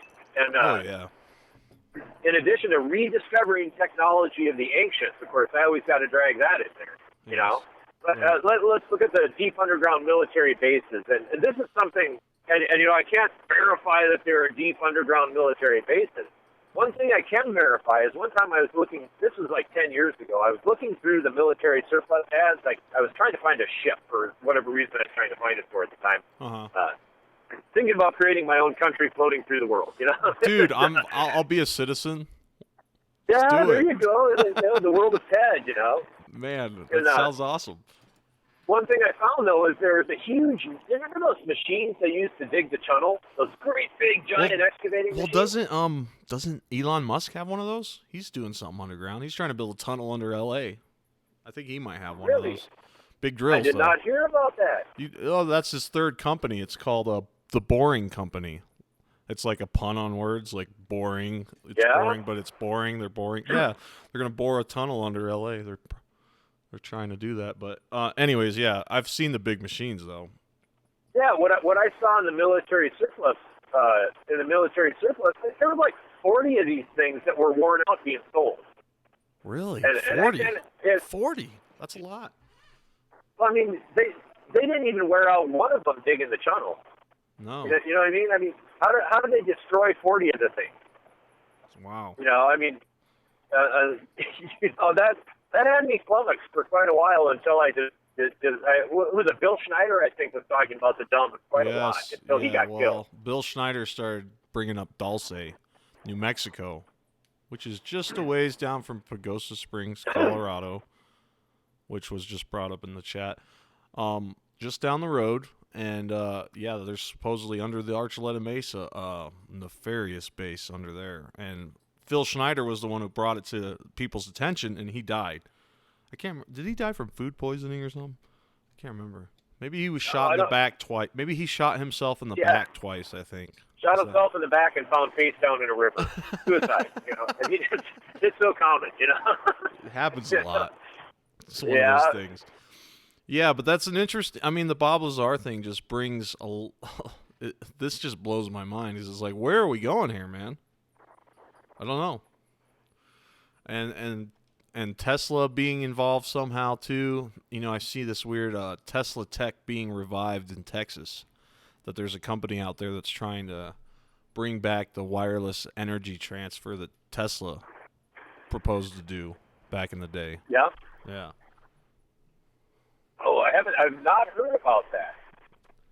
Yeah, well, I mean, John G. Trump, he was part of the, wasn't he part of the team that cleaned up Tesla's apartment after he died? Or he got some of the technology? They took it all to Alamogordo. And they put it under lock and key, all the information. Yeah. Well, and I can't recall. I read someplace where there was when he went to the hotel to look into the stuff. Right, the FBI was there with him, looking over his shoulder while he was looking at the stuff. One other element to the story was that he went to the front desk of the hotel, and at the front desk there was a box that John G. Trump picked up that was addressed to him from Tesla. Oh, okay. And inside the box was a circuit or a device, and I can't recall what it was. A circuit or a device? So you said? Yeah, inside the box that he picked up at the front desk of the hotel, and I would have to go diving to figure out where the heck I heard that. Yeah, I've heard all kinds of things about Tesla, man. A lot of intrigue into that. But that also comes back to J.P. Morgan. Okay, we got the Titanic sinking, then here comes the Federal Reserve 1 year later. And we have this weird book that was written before the Titanic sank, 20 years before or something, pretty much telling the story almost exactly the way the Titanic sank was told in this book 20 years before. I mean, the ship was even called the Titan, was it not? Yeah, it was something like that. So many similarities, but also with Trump, wasn't there this old book from that day too where it was like The Adventures of Barron and President Trump? Oh, yeah, and their amazing adventures underground. Yeah, underground, yeah, and it's crazy stuff like that. And then, that's back when technology was so magical, like things were coming out, electricity, and then it sort of got regulated and, rigid, and, we can't wirelessly transfer electricity. That's ridiculous, And then we get the Federal Reserve, and, it seems like we've gone wayward since then. And maybe... Yeah, well, oh, go ahead. And maybe Trump is part of this alliance. Maybe there is a good side that's coming back with a punch, man. I hope so. I can only hope. Well, I've heard that Nixon wanted to bring free energy back. Yeah. And that's one of the reasons he was shut down. And then, of course, Nixon is the one whose letter hangs in the Oval Office currently. Yes, I brought telling that letter. Trump that he ought to be president. Yeah, I put that letter up on the stream. That was interesting. Nixon would like WikiLeaks if he was around today. You think so? Oh, gosh. I don't know. I think, let's go back to Nixon. I mean, he was obviously destroyed by the media.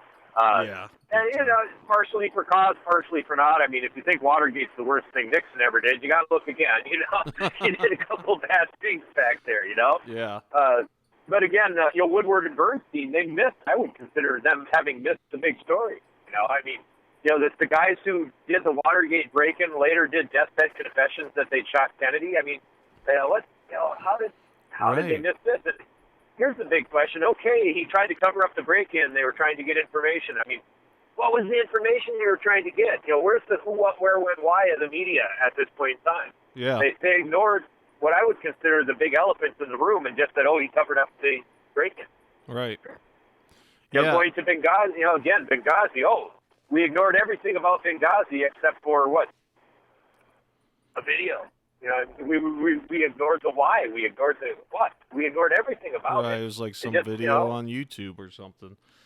Yeah, I mean, eventually that just came down to a discussion of Hillary Clinton's yoga emails. Okay, well, that's the media right there. We need to bring that back around to the what. You know? Right. Yeah, and that's something I heard too through the Q community. Again, I'm hearing a lot of stuff through there, but that there was some kind of secret server in Benghazi. Also with Hillary's secret servers, man. There's a lot of data floating around there. We still haven't seen a lot of Anthony Weiner's supposed data on his laptop that the New York City Police got a hold of.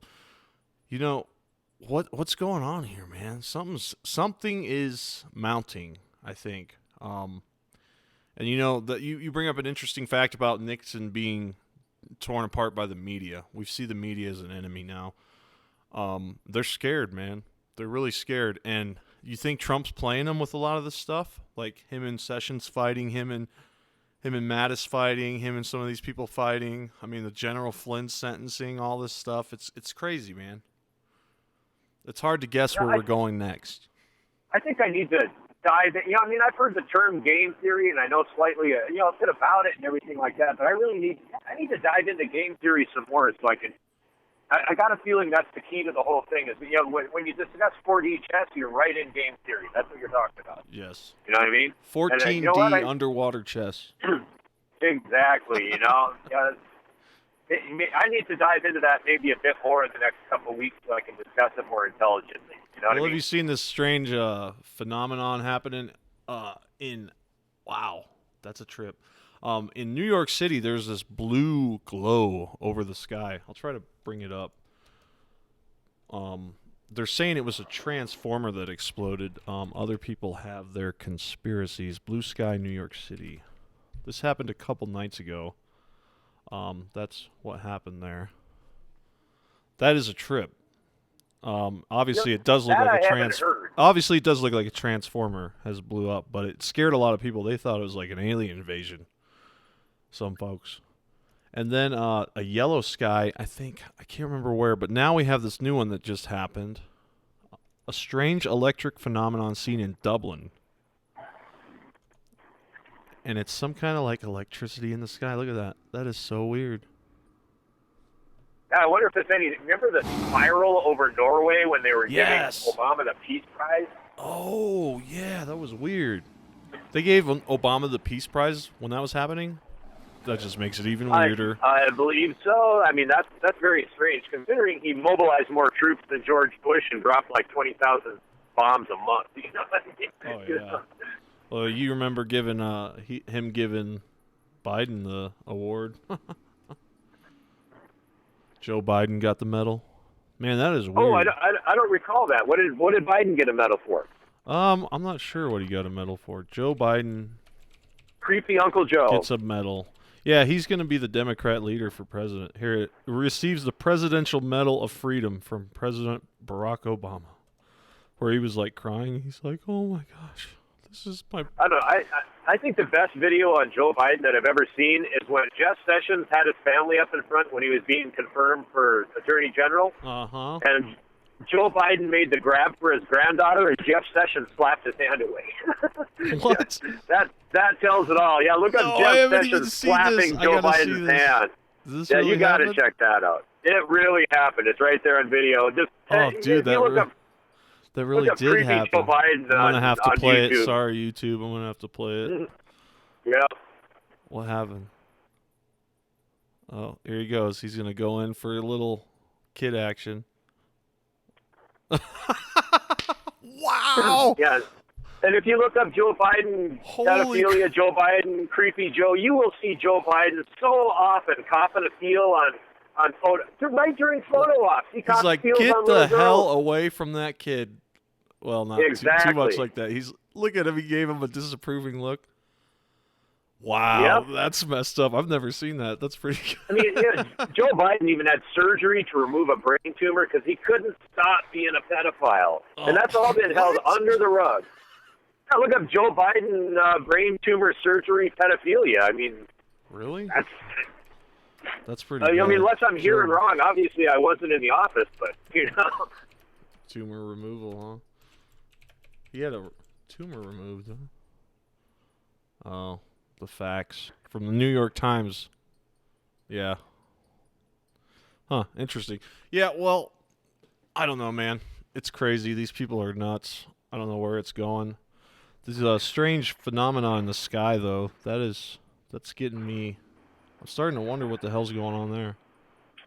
Well, we definitely have electromagnetic discharge weapons. I mean, those things didn't go away just because they stopped talking about it, you know? Yeah, well, that's an interesting thing, too, is when I had the podcast with the Q guy, Captain Roy Davis, he was saying that when Trump went over to Ireland, which is where this is happening, that a Secret Service agent of his passed away, died, right? And they were saying that somebody had tried to use a direct energy weapon on the president, and the Secret Service guy got in the way. I don't know if that's what happened, but I thought it was fascinating nonetheless, because we're starting to hear about these embassies, workers of ours at embassies becoming ill from sonic weaponry. Well, what the hell is sonic weaponry? You know?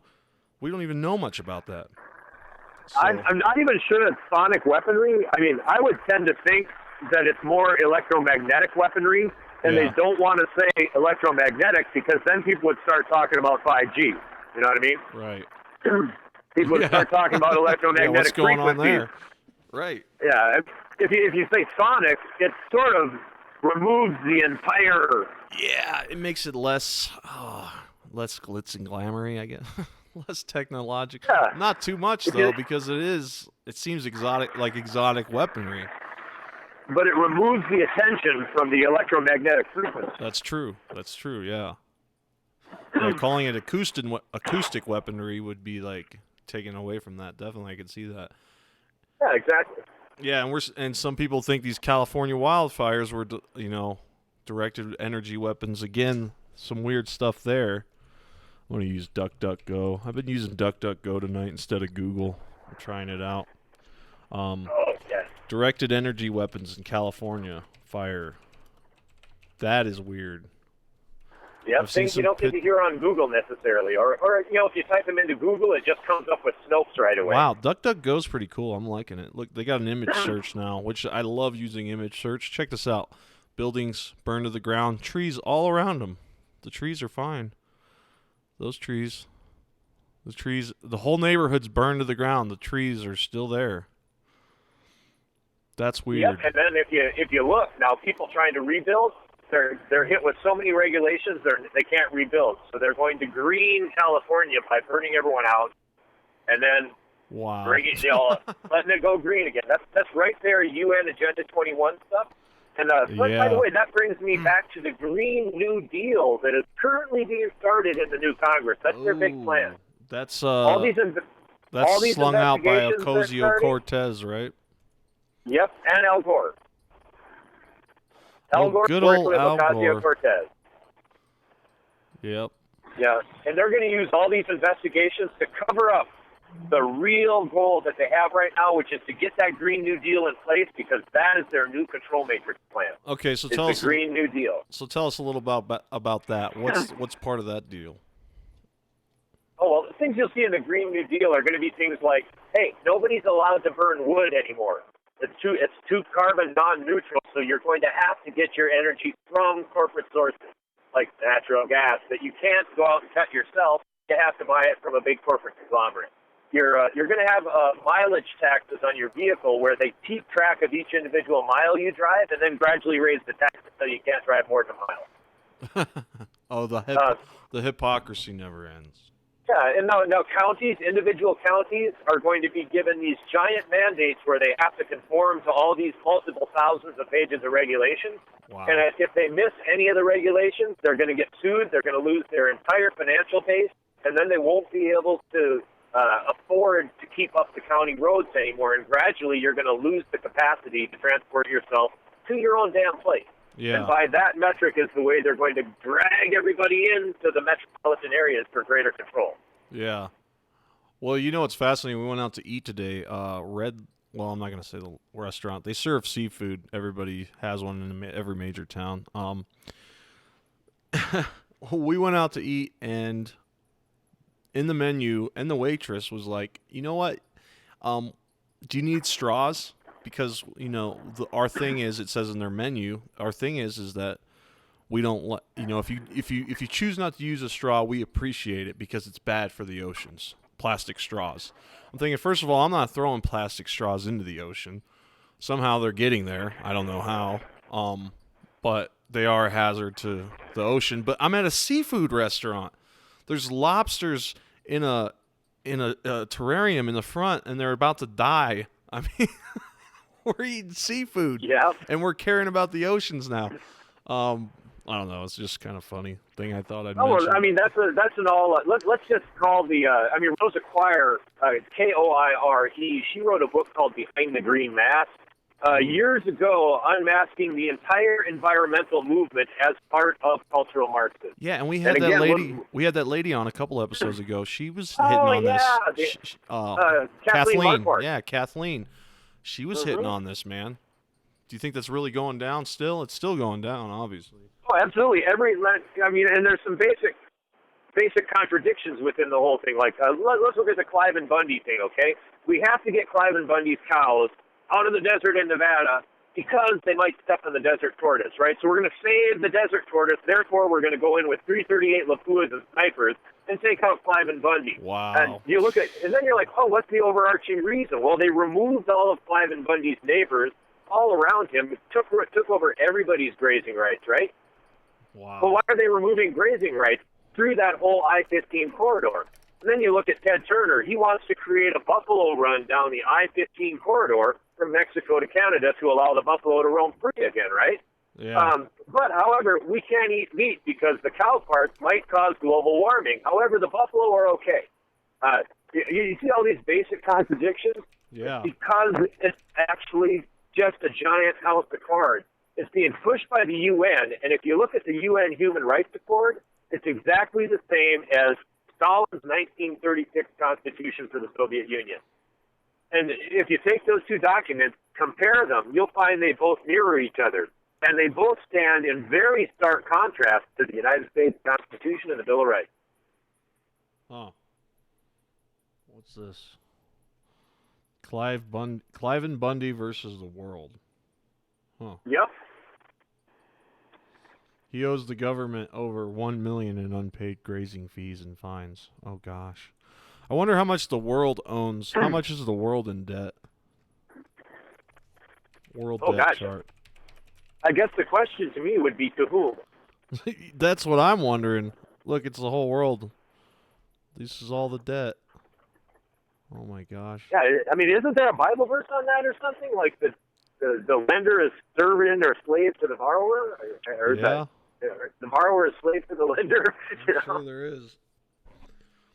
Well, man, where do you think it's going, Ted? Tell us.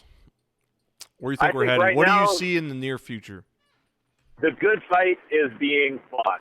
And hell yeah. It is all of our duty to argue with our left-wing friends into the ground because of something called Theodore Adorno's authoritarian personality and Marcuse and critical theory. Their theory was criticize everything traditional, everything foundational to the American way of life, freedom, individuality.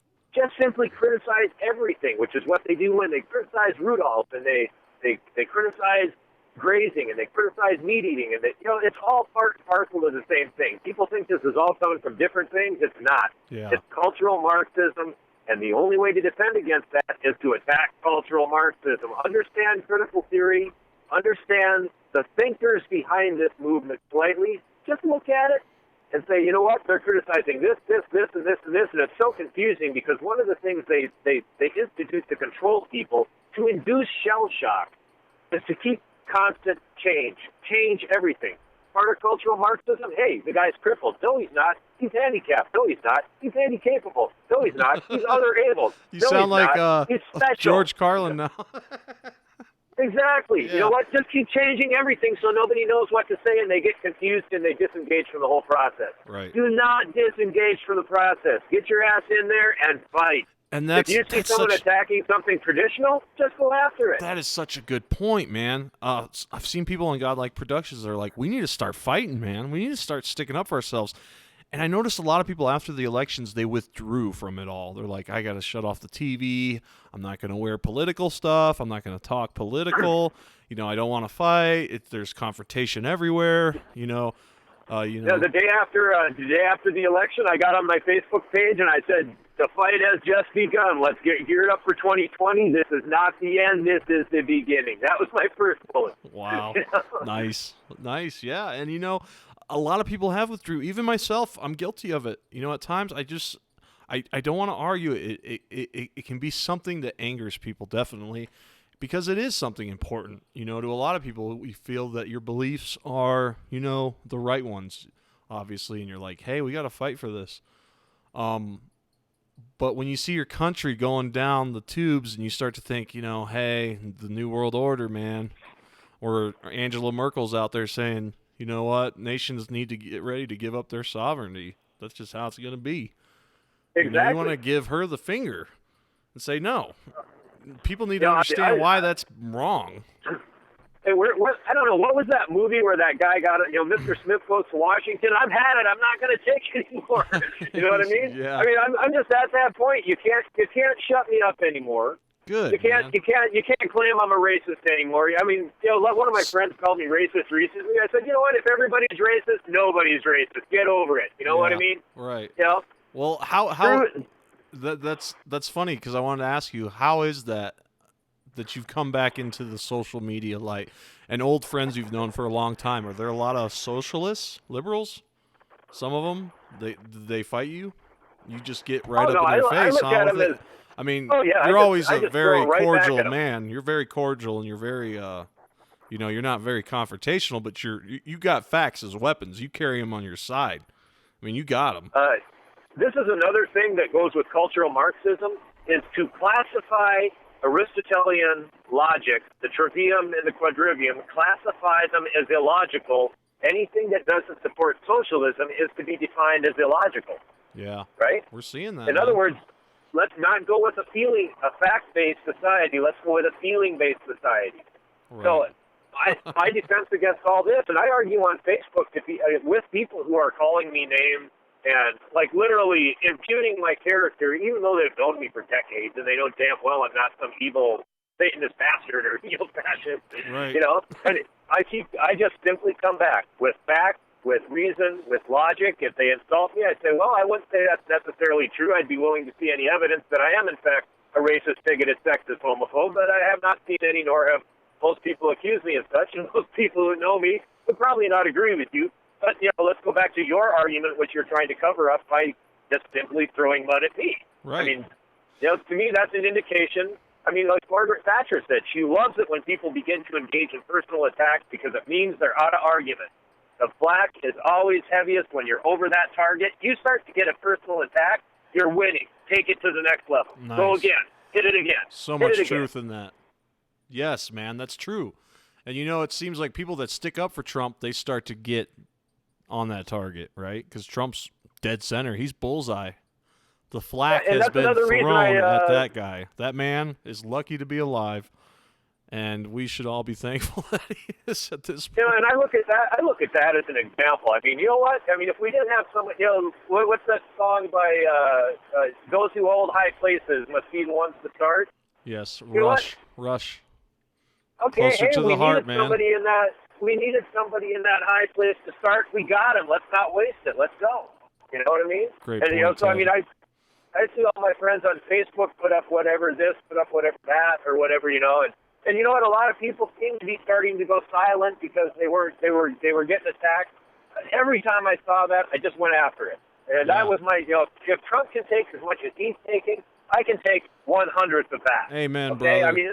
Amen. That's all I'm taking is 1/100th of what he's taking. Well, there's a lot of spirituality in this too, mixed in. I mean, Trump's grandmother, her maiden name, her family name was Christ. Trump was inaugurated. He was 77 years, 7 days, 7 months old, something like that. And I'm not going to get biblical with it, but I'm going to say that Trump's carrying a cross. It seems like he's on his way to be crucified by people. It seems like you turn on the TV. Go to CNN. He's being crucified right now, I'm sure. Right now, whatever time it is, it's happening. And for you to carry that, make America great again, then you're going to be crucified as well. I mean, and that's such a great point that the more you're getting flack is you're on the target. So absolutely. And I don't mind getting biblical with things because I look at it this way. The Bible is full of what I would call natural law, right? Yes. And natural law is simply, if you want a great illustration of natural law, just watch The Roadrunner, okay? Okay. Roadrunner, okay, Wile E. Coyote runs off the cliff, and he's hanging there for a second, looking slightly confused, and then he falls down. That's natural law. That's what the Bible's talking about. Hey, you screw over your friend, it's going to come back on you. You do this, it's going to come back on you. You know what? Let's go biblical as hell. Let's go all biblical on it, because you can even remove the deified aspects of it, et cetera, et cetera. You still boil it right down to natural law, because you know what the Bible's great at? The Bible is great at giving us some examples and some things on how to behave towards one another. Yes, great. It's a great guiding stone, I mean, it's a guideline for us, definitely. And now what's socialism offering? Quite literally, socialism simply offers the exact opposite of all that. If the Bible says don't drink blood, the socialists and the Satanists, they drink blood. If the Bible says don't do this, they do that. It's not that hard to decode. I mean, what's their game plan? The opposite of anything that's good. That's what their game plan is, because that's how Lucifer takes over. And their stated purpose is to prepare the world for Lucifer. That's it, man. That was in Albert Pike's letter. I can't believe that. He said that. Exactly. So let's just roll it right back around to the beginning. It all ties back in together. It's wheels within wheels within wheels. Man, it's a trip. It's a trip. Big giant watch. Yes. It's the wheel in the sky. And now we're starting to see it more and more. Less NFL football, more paying attention to what's really happening. I don't know, exactly. Man. It's going down. Turn your back on the bread and circuses. Study the Constitution. Study some physics. And I got to mention a guy I just kind of found, and I got to swear to God, the guy is dealing with Trump too. Okay, Really? The guy's name is Dr. John Coleman, and if you look up Dr. John Coleman, say plus, and there's a bunch of them out there, but I mean, add in something like a term like the Committee of 300 or something to Dr. John Coleman, you'll find him. Yeah. He's using some specific terminology way back in the earlier 2000s, saying like, hey, there's not really a Democratic Party, it's a Democrat Party. He was the first guy I just heard him say that. Like, fuck, that was like 10 years ago. Now Trump's saying that now. Yeah. Making it, And I would say that John Coleman is touching on a huge number of the issues that Trump is touching on. I mean, they're marching in lockstep. John Coleman is in this somewhere. Yeah. I don't know exactly where, but he is in this somewhere. That's interesting. I'm going to have to start watching some of his stuff. And you said this is the guy that kind of taught Ron Paul the Constitution. Is that correct? Yes, John Coleman is the guy who did the deepest dive ever into constitutional law from start to finish, precedent through thousands and thousands and tens of thousands of pages of congressional documentation. And he wrote a book on the Constitution, everything you need to know about the Constitution. And he handed that book off to Ron Paul. Ron Paul, from that day on, became the Constitution guy. Yeah.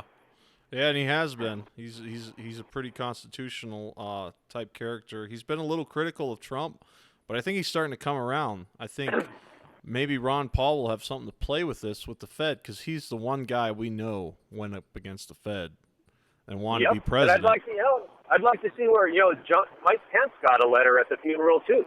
So yeah, what and he got a letter from Pence?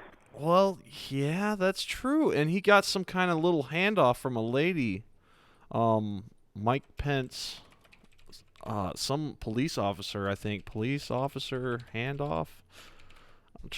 I'm just typing in bull crap. I can't find it. Yeah, and Mike Pence, there's been a lot of undercurrent about Mike Pence being a pretty evil bastard, and then he became Donald Trump's vice president. Well, what do you do when you've got a president you can't control? You put in someone who you can control right underneath it.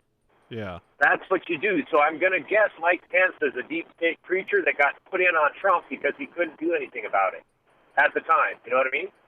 So you think Mike Pence might be part of the deep state? I certainly think it's possible. But, Trump, following his thing, he's going to support the guys who are working with him, and then when he's done with them, because they've screwed him over or they've turned out to be just bad people, he says, thank you for your service, and he gets rid of them and moves on to the next guy. Which I think is the only thing you can do. You got to have loyalty to principle. You can't have loyalty to people. If people prove that they are not loyal to principle, you get the new people. Yeah. You know, and I'd say maybe Rand Paul will be vice presidential candidate next time around. Maybe not. I don't know. Yeah, it'd be interesting. Rand Paul's been pretty praising Trump lately a lot. He's pretty. I think he's getting more along with Trump. Let's just say. So that's good. Yeah, well, I mean, I didn't know about Trump. You know what? All I knew about Trump when he started was that he wasn't Hillary, and that was good enough for me. Well, he was a reality TV star too, which is funny because, you know, as the Q community follows Q says, what does he say? What makes a show, what makes a movie really good? Good actors, right? Great actors, right? Well, Donald Trump's he's he's a reality TV star. I mean, reality TV. Come on. This is what it is. This is reality television right here, but I don't think it's for entertainment. I think it's for another purpose. And you know what else he was? He was a pro wrestler. He fought, what was it, Vince McMahon? He slammed him. Didn't he? Yeah, he slammed him. That's I mean, what's the most similar thing to politics that we have in this country? I would say pro wrestling. Yeah. Well, the other interesting thing is too, Trump. His one line of his family comes from the Drumps, which were vineyard owners, right? And his grandmother's side was from the Christs, you know, the anointed ones, Christ.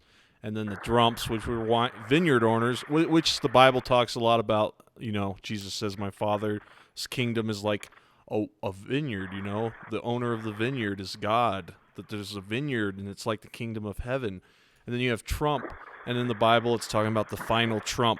You know, the trump means triumph. It means something you hold on till the end to defeat the enemy, which is the trump card, basically. I mean, that's what it is. Trump. Yeah. It's all sort of fascinating the way it's going down. It's almost like watching a movie, wouldn't you say? It's exciting. Oh, absolutely. I mean, I found this to be. You know, I mean, I was always frustrated because, like, when I watched politics before, you know, you want to root for the good guy, you want to root against the bad guy. It's like all I saw was bad guys. Yeah. You know, for my whole life. Yes, you know? yes. I have to agree. Really, I mean that's because, you know, I was born post-Kennedy. You know what I mean? I never got to see anything being done the right way. All I've gotten to see was one disappointment after another, one after the other after the other. You know what I mean? Oh, I'm there with you, man. I thought we were done. That's why some people even, you know, go to fantasy football or anything. I mean, some people obviously have a passion for football. I'm not gonna slam you, but I mean, some people would just like we mentioned earlier, just fade out, tune out. Man, I don't even want to pay attention anymore. It's driving me nuts. You know? Yeah, it's time to put the bread and circuses aside and get back to the real stuff. Because now with Trump, so many have become engaged, right? They're in this. They have a stake in this. They realize they have a stake in this. And what is that stake? That's part of military game theory is to get the population on your side. You know, like when the military intel sends a group of operatives in to subvert or overthrow a country, what do? They deal with the population, propagandize the population, get them moving in a certain direction, and make it happen, right? Yep. Hey, That's you know true. what? You got to do that. Half our population is utter left-wing, completely gonzo socialists right now. So, I mean, what are you going to do? Get rid of them? No, you got to bring them on board. You got to get them coming along. Oh, I don't know if some of them's going to come on board. I mean, the population definitely, but some of these Congress people, oh my gosh, like this Ocasio-Cortez. I don't even know how to pronounce her name. Oh, it's the correct pronunciation is Alexandra Occasional-Cortez. Occasional-Cortez. That's her famous fading intellect that pops in and out at times, you know, and the crazy eyes. I love the crazy eyes, too. I mean, there's some funny memes online of her. I don't even know how to spell her name. Ocasio-Cortez memes. Yeah. Yeah. She's the meme makers are loving her. No, she's a human meme factory. I mean, she's just awesome. Well, I seen one. She said the Supreme Court is just like a regular court, only it has sour cream and tomatoes. Yeah. And, you know, I'm very happy to see her in lockstep with Al Gore, because Al Gore is starting to look kind of stately with his beard and all that, covering up his Botox problem. Oh, yeah. And I've read that he's cut back on a lot of the things that made him hypocritical, like his giant swimming pool that's heated. It's like he's preaching about the oceans warming up, and he's got a heated swimming pool he's spending electricity on. He's kind of cut back on those things. He's flying commercial. He's trying to, you know, practice what he preaches. Oh, gosh. I don't think so at all. That's what the New York Times said, Ted. You're not going to believe them? Oh, Jeez. geez, yeah. He's preaching totalitarian control, and that's what he's always been preaching. Yeah. You know, and you know this whole and this is one thing that's very current. You know, people got to get on board right now and check out the fact that they're going to be seating a permanent committee in Congress to deal with the Green New Deal. Yeah. This is a direct run on all of our freedoms, coming right back around through the quote unquote environmental movement. You know, if you're against totalitarianism, you must hate Mother Earth. It's like, no, fuck you. I'm against totalitarianism. Yeah. I don't care if you call it Green New Deal or whatever, but Rosa Quire, she wrote the book, The Green Mask. Okay. And that's what it is. Huh? Wow. Yeah. Rosa Parks? What did you say? Rosa Quire, Koire. Koire. Yeah, what she's talking about is environmentalism as a mask for socialism. Oh, we should get Rosa Quire on the show sometime. That'd be awesome. Yeah, that would be. I wonder if she'd give us the time of day. She's pretty famous. Oh, behind the green mask. That's what it is. Yeah, well, we see them using this environmental thing a lot, and they are not happy about the climate change deniers. Let me tell you, if you're a climate change denier, man, you're right there with the flat earthers or somebody, because they're going to shame you bad. Man, they probably put you on a cross one day. The problem is they've been predicting climate disasters since the 70s. Like, literally, this is our last chance. Okay, right. Sorry, it's next year. No, it's 2002. That's it. We have to change by then. And everyone's like, I don't know. It still seems like winter comes and summer comes. It gets warmer and colder, and the polar bears are still around. And now we have record ice caps on the Arctic. And remember when Al Gore was going down in that ship to examine how the South Pole was melting, and then they got trapped in an ice block? I mean, sorry, it's just like eventually people. I mean, you can only threaten them with impending disaster for say 50 years before they start to say, doom. Well, maybe it's not impending. Doom. You know? Gotta love that doom, man. The doom sells sometimes, but they'll be hitting this really, really hard with this new the Green New Deal, and I am very much hoping that everybody who's listening might just tell their representatives. I mean, if you got Democrat representatives, don't bother even talking to them. It's a waste of your time. Go to your Republican representatives in Congress or any Republican representative. In fact, every Republican representative.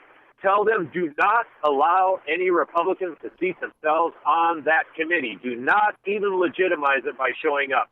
Strictly make that a Democrat thing. Make it only Democrats on that committee. Then we can just pillory the crap out of them. You know what I mean? Yeah. And that's the problem is, what we're seeing happening in France with the yellow vests protesting. They're pissed, man. I mean, this is what's going to happen if they get their way with the environment thing. It's all just a scam to get more of your money and more of your freedoms, pretty much. Well, socialism is high-low against the middle. That's what it's always been, You get the upper echelon elites who want to take more control. They mobilize the bottom end of the population who, they're in poverty or whatever. And a lot of times people are in poverty because they weren't able to solve their way out of the riddle. Right.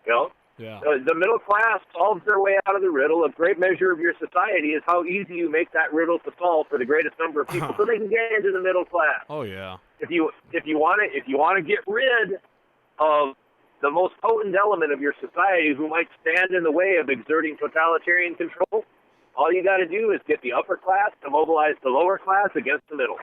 Yep. And that's what's happening. Now the middle class is dressed as the yellow vest. They're saying, piss off. Yeah, and I actually heard a theory from someone. I can't remember who it was. I think it was a UFO guy, He was saying that they don't need the middle class anymore.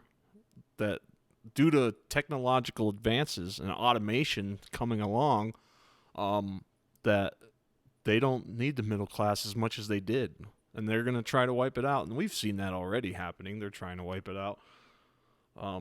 So, yeah, we dodged a bullet, man. Hopefully we can keep dodging the barrage of bullets because they're not going to stop. Okay, these people, I don't know what's wrong with them, but they just don't give up. They got some kind of whip hit in their back because they work hard. Oh, well, for them it's a religion. And again, they relentlessly attack. And if you refute one of their claims, rebut one of their claims, they come right back with the next one. They don't even bother to acknowledge they were wrong. Yeah. But again, that's part of critical theory. I mean, that's literally laid out. Yeah, and one of their tools too is patient gradualism. Patiently gradualize, put it on you over time. And we tend to forget what it was. I watch these Mark Dice videos where Mark Dice is out on the dock in San Diego, and he's just showing how stupid people are nowadays. It's crazy. Like, he would go out, he has a video, he goes out, and he has a chocolate bar in one hand and, like, a silver bar in one hand that's worth, like, $150. And he's giving the people the option, you want the silver bar or the chocolate bar? Everybody takes the chocolate bar. They don't know what to do with the silver bar. And I got to find out where he's operating. I mean, it's bizarre. And he goes out there and does even crazier stuff than that. And it just shows you, it's like, my gosh, you put your head in your palm and you're like, damn, some people just don't care, man. They just go along. He just tells them whatever, like, oh, we got to euthanize old people now, Hillary won. And they're like, yeah, I'll sign for that. And they don't even care. It's crazy. But there is a huge portion of the population who does care, and they're starting to awaken. So thank God for them. Yeah. One of the key things that we need to do is we can say take back the educational system, but I mean, the bottom underlying reason that the youth, millennials are kind of famous for stupidity. Yeah, we are.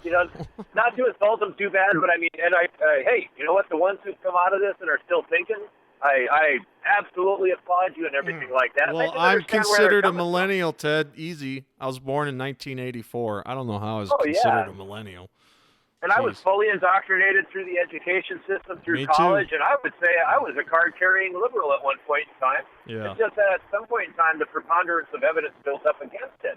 And, most of these younger people, they haven't had a chance to see that evidence right now. They're being taught specifically that logic is wrong and feelings are right. There is no right and wrong. It's what you feel. And a lot of times they're driven by their feelings. And they're indoctrinated from kindergarten to think this. So I mean, I can't fault them too bad. They've been indoctrinated, and we didn't do anything about it. Right, and that's what I love what I love about your aspect and your take on this is that you're so very friendly when dealing with confrontation. I've seen you in action before, and you're really friendly. You really churn the other cheekish in a way, not too much, but you can still draw a sword. But that's what I like, and that's really the path we all need to kind of take, at least with the ones we know we can help maybe save. There's some that are just gone. You don't even waste your time, right? Oh, I spend hours because, like, even on Facebook, I get in these big, long arguments that are pages long with people at times. And you know what? People start to take notice and jump in on that just to see how the argument's going. Yeah. Well, that's and then the other thing, or just like, whatever, Yeah, I mean, you're putting it out there. You're putting your lamp on a high place so everyone can see. I mean, that's what we all really need to do. We all need to start fighting. I mean, and not fighting, physically yet anyways, but at least vocally. There's always a time to fight, but I mean, biblically it says the meek shall inherit the earth in the King James Version, right? Yes. That's a mistranslation.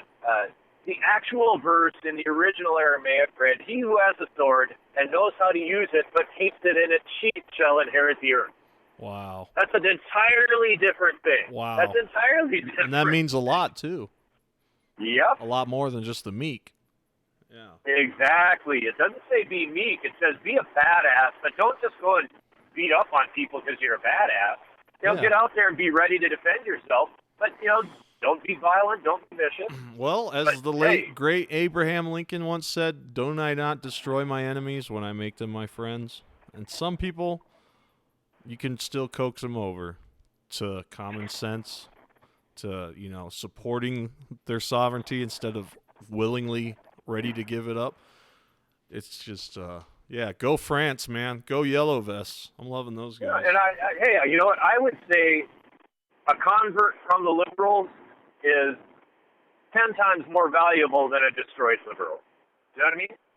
Oh, yeah. I mean, because then they'd probably turn into a preacher as well. Yeah, I mean, I'm completely willing to let the liberals call me names and turn their back on me. I just come right on back with, I address the points I can address with facts and logic and reason and rhetoric. Yeah. And people see that. They see people calling me names, and then they see me responding with logic and And you know what? They respond to that. I have this weird and odd suspicion that you have been trained your whole life for this moment. Now, obviously, a large diversion down the path of left-wing socialism must have been part of my education. And I was in that state of mind for years, and I didn't even know it until I kind of came out of it. And I'm like, God, that's really stupid. I'm like, oh my God, the whole world's that way now. Yeah, that must have been bad. part of the problem. There's a lot of people that believe socialism can work. Yeah. I don't think I it believe can. the rhetoric are about the good intentions, and now I just don't think their intentions match up with their results. No. Yeah, and I can demonstrably prove that they don't. I mean, it goes back to the old thing. It's like, okay, which socialist do you like? Hitler, Stalin, Pol Pot? What about Chairman Mao? Where's your socialist icon?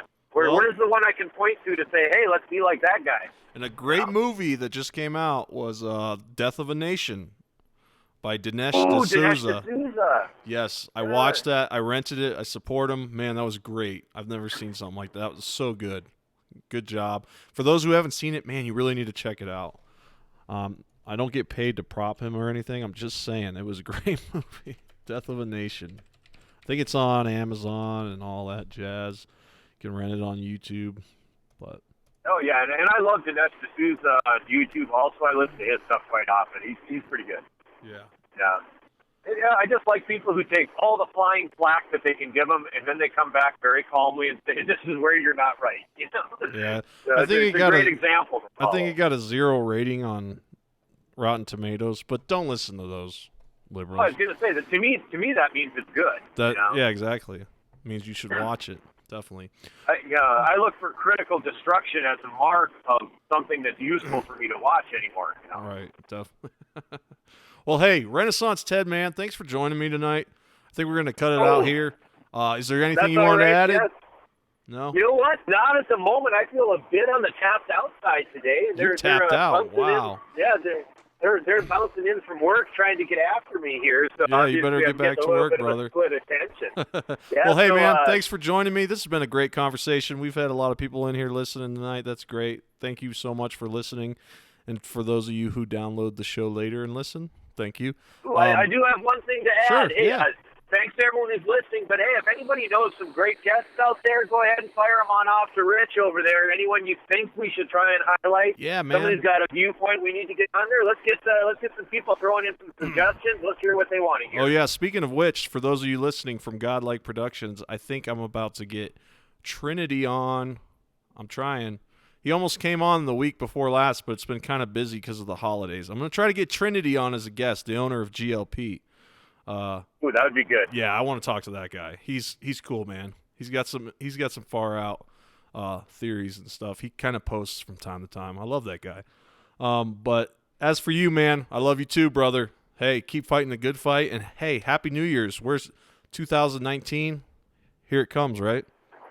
Oh yeah, we're gonna shift into high gear this year, Rich. Oh yeah, we're gonna. All right, brother. Well, you take care tonight. Stay safe out there. All right. All right, take it light, my friend. Happy New Year to everybody and yourself as well. And Merry, Merry, Merry Christmas. All right, Ted. Take care, brother. We'll see you later. Bye. Yeah, Happy New Year to all you folks out there listening. Thank you so much for tuning in. This is the Hidden Path Podcast. You can always download our show later, hiddenpathpodcast.com. You know where to go. Man, you know me. Hey, guys, thanks again for tuning in. I'm your host, Residence Rich. That was actually our producer, Renaissance Ted. He comes on from time to time because that man knows his stuff. He's involved. We'll just say that. Anyways, thanks for tuning in, guys. You have a good night.